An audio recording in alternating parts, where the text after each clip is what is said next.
Welcome to another episode of Spilling the Ville. We got your host, Terrence Jennings, and our co-host slash producer, Blake McCauley. What's going on, Blake? Hey, we got a different layout, different kind of look. You wanna let Yeah, the yeah, people know? We told them we'd have a pretty big announcement coming up on our yeah. next episode. You wanna let the people know what's going on with Spill in the Bill? Of course, man. Well, we're extremely excited to announce the next chapter of Spilling the Ville. We are joining forces with a powerhouse, an independent media powerhouse with over 100,000 followers across all social platforms. This is a big deal. We're excited to announce our partnership with Sports Network 35KY. I'm sure you've heard of it, but this is a big deal. This is a super big deal, Blake. Man, we got a lot of big stuff going on. I don't know what to tell you. You talk to the people, man. Tell them. I don't know. I don't know, man. We doing it over here, man. Man, It's a the lot. first time, shout out to them for even reaching out to us and saying, "Hey, we'd love to post some of your clips." And the first clip that they posted of ours, dude, I had people that I haven't talked to since high school reaching out, like, "Dude, I just saw your clip on 35KY," and it's like, dang. And then, we kind of all our goals and everything kind of aligned when we started talking, and it kind of just it felt like a match made in heaven. So we're extremely excited to see where this next chapter goes, and all our episodes will remain on this platform right here, but you can continue catching our clips all across their platforms. 35KY Sports on Facebook, Instagram, Twitter, TikTok, any platform you got, they got. Go ahead and give them a follow. And hey, entering this next chapter of Spill in the Ville, you can maybe expect some guests from other sports on, maybe some football guests, maybe some women's Yeah, basketball guests. Spill in the Ville might start branching out a little bit. And man. and You with never that, know, man. with that, you guys can maybe see some posts across 35KY's social medias after some games or before games where you guys can leave a comment, kind of leave your reaction of your thoughts on a game, or ask Terrence any question you got about him, a teammate of his, really anything you got. And we'll pick some of those best comments and put them on this show. So, Terrence, what do you think? Man. I mean, I would say it's a long time coming, but I mean, like I said, with Blake, when you first came to me, I want to say earlier this year, and you said, "Hey, man, I think you would be great for the show." Me being a former player and me breaking down the games, I think it would really be a hit.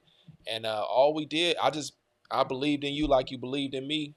I put our head down in the sand, and we just kept going. We just kept going, not worrying about shoot. We started on I was doing it on my iPhone, cell phone, and we just kept building and Shout out kept Best Way, improving. baby. Shout out Best Shout Way. shout out Best Way, man. You guys are man lifesavers, man. You guys came through for us, man. But I mean, this is a big deal. I mean, this is shows you what hard work, dedication, and just doing something and crafting something of your own and putting your imprint on it, and people seeing the fruits of your labor. So I appreciate everybody that's been riding with us this whole time. All of our sponsors, everybody that supported us behind the scenes, and everybody that's especially thank you to 35KY for seeing and trusting and believing us. But it's time that 2026 gonna be coming even harder, and it's gonna be a lot of good stuff going on. Just stay tuned. We'll go ahead and dive into this Tennessee recap. There's no way to get around this one, Terrence. It was a pretty ugly watch. 83-62 loss really threw us completely off our rhythm. Basically, a carbon copy of what happened last year when they came to the Yum Center. It was almost identical. Michael was out with a back injury, though. They said he's been playing through it a little bit, and he practiced a little bit this week, and he just wasn't able to go after he participated in shoot around, so maybe he's not going to be available against Montana. And Kobe Rogers also left due to concussion protocol during this game, so who knows if he's going to be available for Montana as well. But what are your Yeah. what are your thoughts after that one? Um. I mean, it was a lot. I miss a lot of things I could pick out from, but we gotta find ways to get it done, especially on the road. injury, back injury, no injury, any injury, we got to find ways to win. Honestly, my kill definitely would have helped us, but the way we came out, I don't know if he would have made that much of a difference. Just with the way we were playing, especially just giving a lot of layups in transition. It was just a lot of points in the paint. They kind of looked like they had their way with us out there, and we'll get to the film and everything. But yeah, it was a tough game to watch. And back in my day, like as far as you speak about injuries and everything, you know, the guys right now they have to, I guess you would say, look out for their future, their brand or whatever. They're making a lot of money, a lot more money than I made in my college career. Believe you me. So, hey, I get it as far as protecting yourself, but hey, whatever it is, a lot of times we were forced to kind of go out there and just play. Hey, even if you couldn't do everything you could do, you could be a decoy. Give it all you got. Coach P, hey, if your kneecap isn't hanging off, or if your hey, something got to be hanging off. It got to be a compound protruding bone coming out of your arm or something, just to let him know that you wasn't just like I'm kind of hurt. I could go. It's those 50-50s. If you're 50-50, you might as well just get out there. It's gotta be you gotta be sure like hey, I can't do it. I can't go. My ankle doesn't work. My leg doesn't work. So, um, but I'm sure my kill he'll get back. He'll get back soon. But even if that's the case, we still got to figure out ways to get it done. We still got to go out there, play hard, and we still got to control the pace. And that's a chance for somebody else on the team to step up. It was that whole game. It was a chance for somebody else to say, "Hey, I got it. Let's go. Let's work." Because even if we have 7 players, 8 players, we're a deep team. We're a solid team. So even if we have seven, 8 players, we got to figure out a way to grind that out and win those games. And we're gonna do that with our defense and just our energy. How was defense preached to you guys? Like, do you think defense was something like you're born with, a natural gift? Do you think it's all energy and effort based? Like, can you teach that? What are your views on defense? And defense, you can teach technique on defense, but the majority of defense, it comes from within. It's effort. Only it's hard to teach effort. You can't. Who can you teach effort? It just comes from within. You got to be willing and wanting to sit down, slide your feet, move your feet, and really understand like angles and understanding, knowing your personnel, knowing who you're guarding. Does he like to go left? Does he like to go right? Is he lefty? Like to go right all the time? Does he have a certain move he likes to get to? Does he have a pull up? It just you have to study your opponent a lot more efficiently. But for the most part, it comes from within. It's just effort. Do you want to dig deep? Do you want to clamp down? And do you not want somebody to score 30 on you? That's just a pride. Like, don't let nobody score 30 on you. Like, that's not what you want to look at. You don't want to look up at the stat sheet and say, dang, man, the guy I was guarding, he scored 30 and we lost by whatever, 15 or something. So you got to understand that it comes from within. A coach can teach you, I can show you certain techniques, to open your hips, cutting off, turning angles, but you gotta want to do it. Everybody wants to shoot the ball. If I show you how to shoot, if I say, hey, I'll show you how to make 80% of your threes, 80% you'll focus in, you'll lock in, you'll do that every day. But if I tell you, hey, you know, this is how you cut your man off and keep him to scoring only 8 points a game, you gotta really dig deep to it's like, that's not fun. You know what I'm saying? Nobody who gets who gets like praised for stopping a guy 4 or 5 times in a row. Your teammates will, but nobody really That's not the remembers that. highlight reel. Yeah, people are That's looking for not the highlight reel. you want the hot. If I hit 5 threes in a row, I'm on highlights. Everybody's yay yay. But if I get 5 stops in a row, it might go up under the rug. Like me as a coach, I'll see that, and I'm gonna give you more praise than the guy that made 5 threes. But you just gotta want to do that sacrifice for the team, because all that just does is just help the team, helps you win, and shoot, it's a pride thing, bro. Like, you don't want nobody to stack. How much did Gillespie have? 23, 25. You don't want nobody to stack 25 on your head. When he gets to 10 points, it should be nothing going on else after that. It's like, bro, you don't. If you get to 13, I'm I'm PO'd. Okay, I'm super PO'd. So, hey man, it's all about effort. It comes from within. And going back on, I just remember like Preston talked about, he took pride in making sure, he said nobody punked him. He Right, took pride in that. Like there's nobody that gave him the business. And he was right, always taking pride in that on the defensive side just as much as he did in the offensive side. And so I definitely think it is a part of that will, because you look at him, he wasn't 6'5", 200 pounds or anything. Like right, he was a average size guard, and he was one right, of the best defending guards in the entire conference. right. Yeah, and that's just pride, and it's just pride. If it's any time to let your ego flourish, let your ego flourish defensively. Okay, it's not always good to have an ego, but yeah, be selfish on defense. I could be selfish on defense, man, for sure. So yeah, but we'll get yeah, man, it's a into tough. Go ahead. yeah, we'll get into this week's good, bad, and ugly.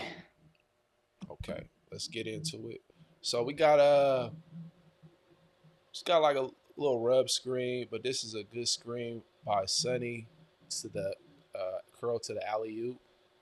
So you got Giovanni comes off that first one. Then you got Willie comes off and he throws a nice on the money lob high to only where Sonny can catch it up high at the top and finish it strong at the basket. So this is a really good play for Sonny just to get him going. Uh, yeah, and I love these little pin down curl screens that they run for Sonny. Send those guys off of him, and just kind of let everybody play off of him, and then that creates space for him to get his shot, get to his spots where he feels comfortable. So that's really good basketball. We'll get into number two. Okay, so this is a really good post up by Sonny, drop step, over that right shoulder. He finishes with the right. Um, couple dribbles in, avoids the help, avoids the dig by I believe that's Gillespie. So yeah, he avoids the dig. Bam, drop step, hard, strong move, locks that shoulder in, tight spin, seals him in. Bam, and he's done. As soon Barbecue as chicken. he's barbecue chicken right there, rotisserie, slow cooked. So he's out of there. This is a great drop step. He takes a big step towards that baseline, seals that foot in, and comes over that right shoulder and finishes strong at the basket. And that's what we love to see. That's good basketball. And we just watched Sananda's Fru, only 4 points of the game. It's only two shots right there, 2 of 3 from the field. Yeah. Just wanted to take a second and give a big shout out to Bestway, home of the low price guarantee or it's free, where you can get all your home furnishing needs on a deal. They have everything from smart refrigerators, washer dryer sets, 86-inch TVs, PS5s, Xboxes, all the way to reclining living room suites and bedroom suites. Bestway offers so many ways to pay, from retail to rent to own and even financing through Lendmark. With 2 locations in Indiana, 1 in New Albany and 1 in Jeffersonville, and 5 locations in Kentucky: Radcliffe, Dixie Highway, Hikes Lane, Shelbyville, and Shepherdsville. Stop by today and tell them that we sent you to get $100 off your new item. Now let's get back to the show. Okay. So this was a awesome take, and I love the way that Willie was showcasing some of his one on one skills. This is good patience right here. Go back a little bit. Okay. So he catches it. Stop.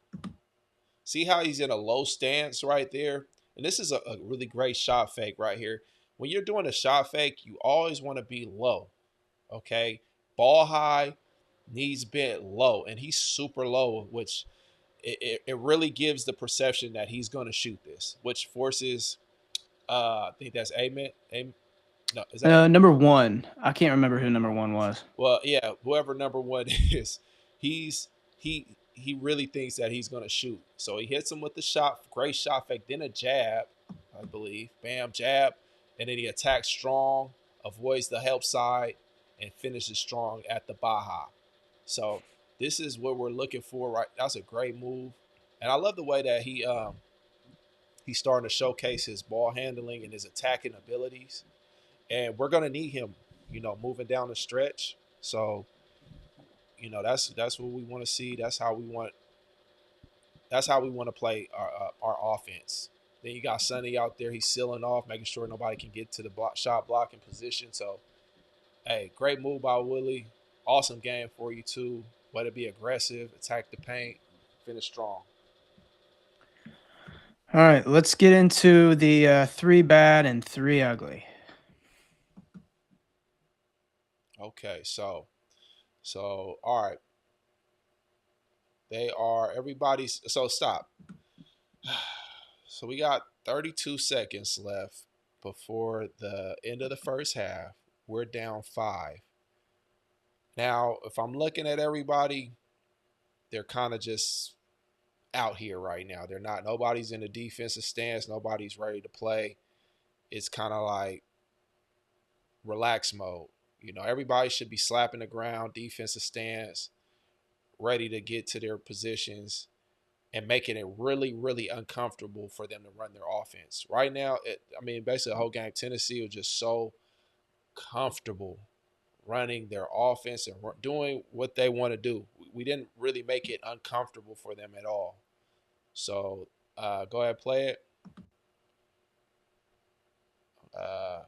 Stop.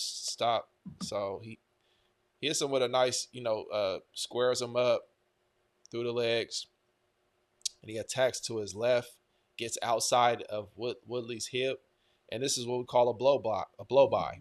You know, these are, um, these are momentum killers. These right here, when you just get a blow by, just a easy walk to the paint. That lowers the morale of the team. That hurts you. So then we have Sonny. I don't believe he's guarding a shooter, so I would have said maybe even Sonny could slide over as Woodley's getting beat and maybe draw the charge. Could have stepped over, drew a charge, or got or force him to make that kick out and force the big man to shoot the three. Um, so yeah, this can't happen. This is just that's bad defense. Everybody else is but nobody's in the defensive stance, slap ground, you know, ready to slide over. We're kind of just watching him, and he just kind of waltzes right there, scoops it up, little scoop lefty layup, and that can't happen. He can't just bam go by you just like that, and he has no resistance getting all the way to the cup. Somebody has to come over there, put him on his pockets. All right, we'll get into play number 2. Okay, so this is just carelessness with the basketball. Yeah, Tennessee kind of had us just off rhythm the whole game. We're making a lot of turnovers. We don't normally. This is just kind of being careless with the ball. Tennessee came out. They were putting pressure on us. They're getting deflections. You gotta protect the ball, and we're not just throwing the ball out. No back doors. If they're pressing up on us like that, it should be somebody one dribble. Oh, back door. We need more. They're denying everything. He could have came off, seen he was right there. Conwell, if he's trying to hand the ball off, you gotta run into him, make contact with the guy that's shooting that gap. Sonny got to make contact with him. Make contact with him. Hand the ball off, screen or something. Put your body between you and the ball. You don't just. that was just like a gift right there. It's Christmas time. I know it's Christmas time, and it's the giving season. But right there, hey, you got to be the Grinch, man. You got to keep you got to keep it to yourself, brother. All right, we'll get into number 3. Okay, so this is just. I mean, we can't just give the ball up. Like, here you go, here, take this. Look what I found. But I mean, it's just not, that like I said, Tennessee, they came out. This is like a man-to-man press or something. But we can't. And I don't know. Like I said again, we don't. I haven't seen us run a press breaker. I haven't seen us run any type of press breaker. Every time somebody gets in a press, and that's going to be the word on us. Like, if we don't come up with some type of press breaker, some type of set that we can get in to get our primary ball handler the ball when these teams do set up in a press, then we're going to be in a lot of trouble, because right now it just looks like we're running there everybody's kind of free for all. It's like whoever wants to get the ball, they can get it and they can bring it up. But we used to have press breakers. I'll come set a screen for Peyton or somebody. He'll come off a screen, go get the ball. They'll try to trap the corner. You'll have Preston on the other side. So they'll kick it to them. Meanwhile, I'm taking off down court. We got 3 people sprinting the lanes, and now they either, if they want to keep pressing, then we can just kick the ball up for a wide open 3, or shoot, somebody else will flash high, flash half court, catch the ball, and then kick it out to one of our wings. So we need some type of continuity, some type of structure when it comes to breaking those presses. And I mean, maybe they do work. I haven't seen us run a press breaker yet, or a one that is actually uh, sufficient enough to help us get the ball in. So they'll see the film, they'll work on that, and I'm assuming that next time that we come out, we'll have some type of press breaker play style, just a set that we can get in that brings us all together, so we can get the ball in without turning it over so easily. All right, Terrence, let's get into these 3 uglies. Okay, let's do it. Okay, what in tarnation? What in tarnation? Okay, so this is just a mix-up play, and I'm gonna put this on Big Zoob, I believe. I think that's Zoob over there. So he switched out. His man's wide open in the paint. Probably shouldn't have did that. I don't think that Conwell needed him to step out on that. So yeah, on that he doesn't need to help at all. All he has to do is open up the window, open up the window for Conwell to shoot the gap, give him space so you can still stay attached to your man. So you shouldn't be switching out unless they called that, unless Conwell just got caught up, which it doesn't seem like he did. Nobody put a body on him. Nobody hit him. So it was no reason for him to switch out. Um, so he should have just opened up, let Conwell run right through but in between them, get to his man. Then he stays attached to his man.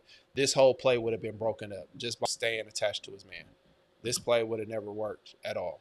Yeah, this play would have never worked at all by Zoop staying attached to his man. So, and like I say, I don't believe he's been playing as much lately, so he might have a few mishaps, just miscommunication key, because he hasn't got a lot of playing minutes, playing time. So those are to be expected. But hey, big fella, defense, you gotta at least get it done on defense. We want you out there. But hey, those things right there, those mistakes, I had you on the bench for a lot longer. So let's get it together, big fella. Yeah.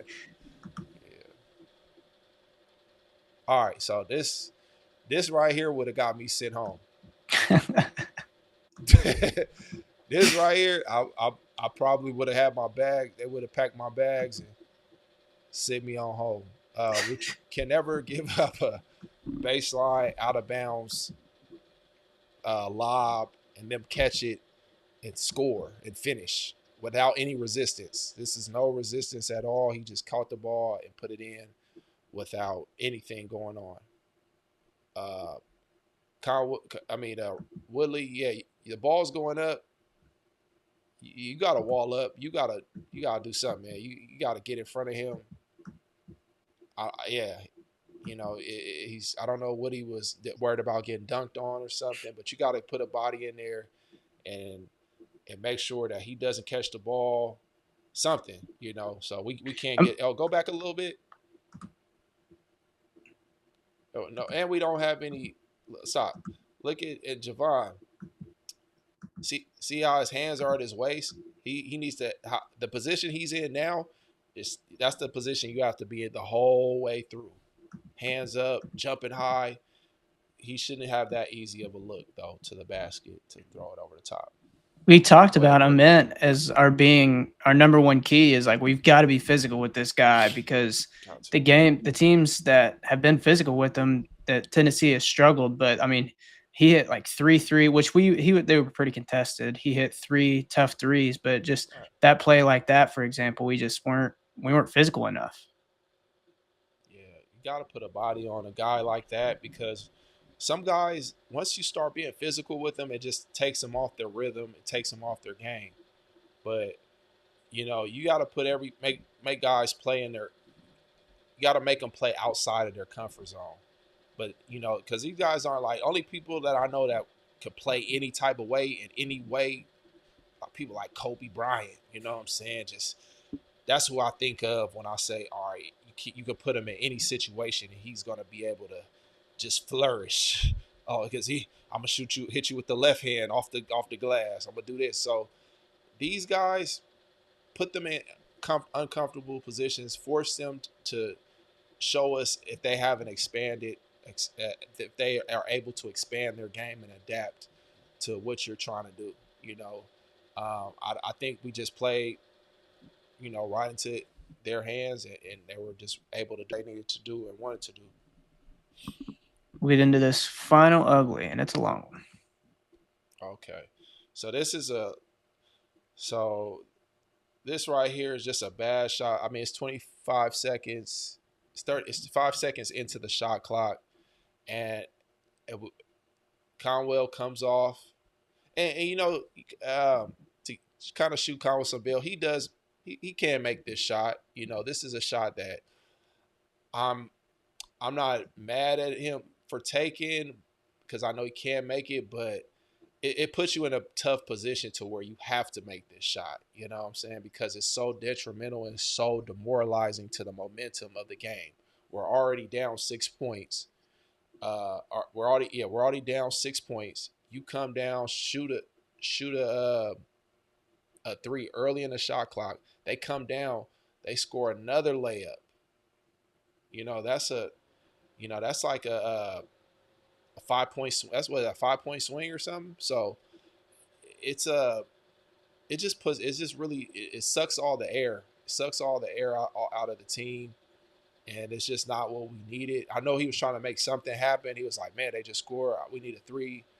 And I said, I know he makes that, but this right here was so detrimental to what we're trying. Then for us to give up a layup like that on the other end, it's not what we're trying to accomplish. It's a challenge three early in the shot clock on the pull up off a screen.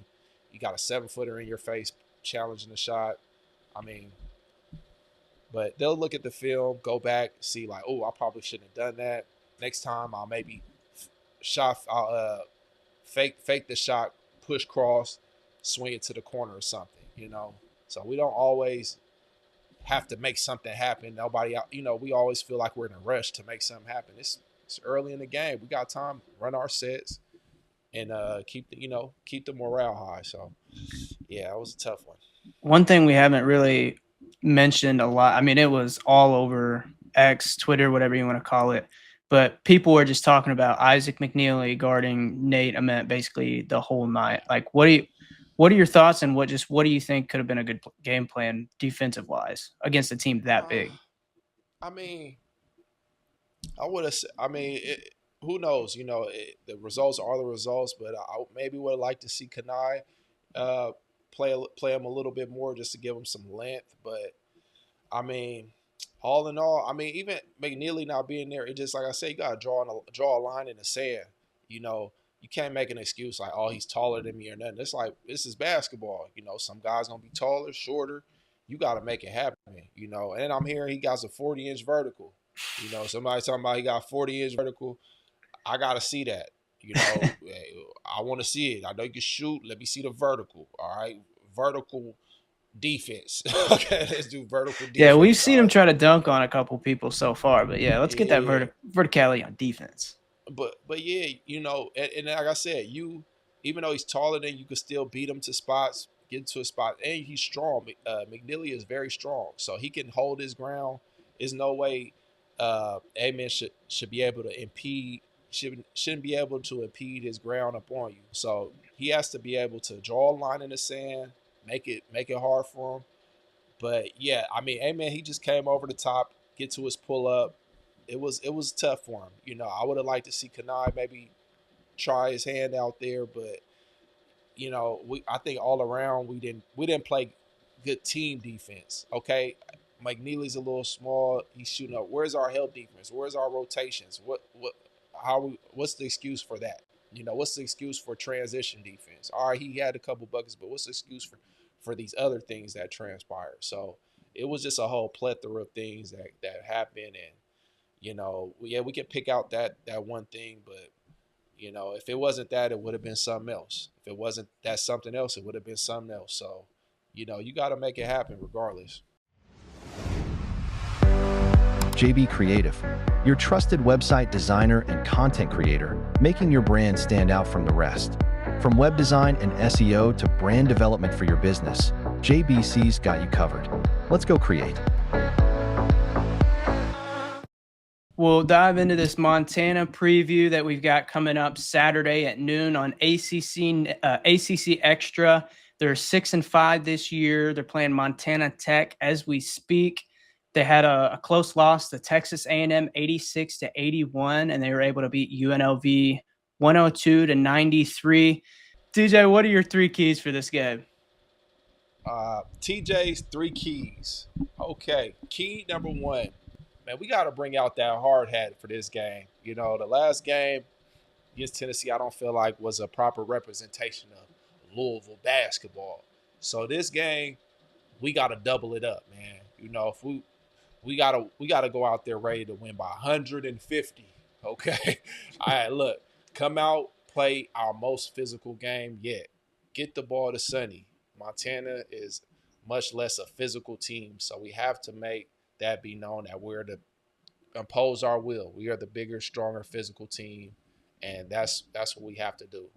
Key number two: limit Money Williams touches. I mean, that's their only offensive production. You know, he's averaging 19.5 points per game, 4.5 rebounds per game, 6.4 assists. We got to have active hands. Make sure we're getting our hands on those balls, creating those deflections, and play very hard physically.